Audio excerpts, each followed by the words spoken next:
Now in this question, it's pretty similar to whatever we have done throughout this post, and this will be the last post.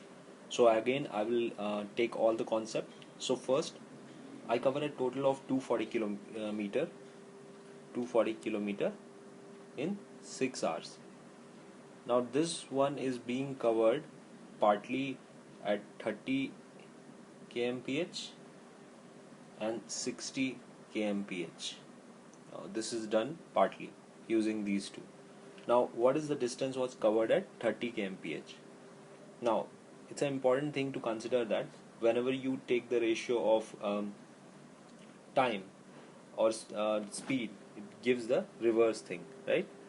And we'll shortly know here. So what is there? So 30 and 60 we'll try to do with the alligation way. And what is the middle term is 240 by 6, that will give you the average speed, so 40, right? So this is all speed, right? S1, S2, SA, right? Whatever you can call them. What is the difference you're getting? 20 and 10, right?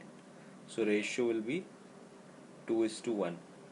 Now this part is actually, whatever this you're getting is not the difference of speed. It will be reverse. It will be the ratio of time. So what it is actually demanding is, that is total is 3 hours, right? 2:1, 3. The 6 is the total, so if you multiply by 2 you will get the total. So 4:2. So 4 hours and 2 hours. Now you can see that which one is for the question was what is the distance covered with 30 kmph, so you can say 4 hours. That is the thing. So ratio of speed will give ratio of time. This you need to consider, because that's how you have to study. Then if you have a basic concept which is weak, then you have to study TSD. Now we have to start with our own method. This is the normal alligation method. I hope you're clear, and this is the important thing to consider, because if you don't know this, you will make mistake. You will divide speed again and then you will get confused, right? So there's no need to do that, and you can directly see, you will get the time. And from here, if you, the question is what is the distance covered, so what will come, you know that the 4 hours it took for 30 kmph, right? Speed is also distance into time, distance upon time, B is equal to S into T, right? So 120 you will get the answer, right? And 120 you got it here, and then you can get the other also 120. So this was pretty clear. The question could be anything, but you got to see how we solve this question here. Now we'll see the second part. Now another method is, this is not our method, but we'll see. If you take the inverse of that, inverse of speed and inverse of this one, and then average, you can directly get the d1 by d2. So in the question, if you are asked like to do this, you can directly apply the reverse and get the answer if the distance is being asked, right?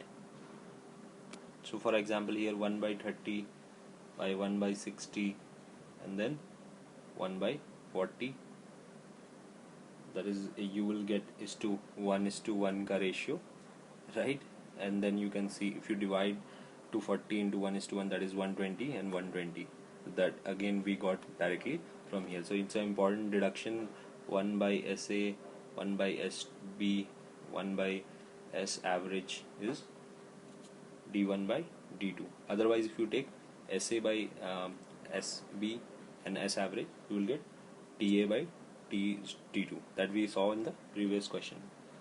And the third one, obviously again, if you want to do, give everything to 330 km per hour, solve it yourself, and then try to find the total distance. Whatever difference is being created, try to get it from the difference of the kilometers, and then obtain the answer. You will get the same answer, right? Thank you, and try this third part yourself, because if you're not on the post, check the post and watch the videos for the previous one. We have gone step by step to cover the application. Thank you.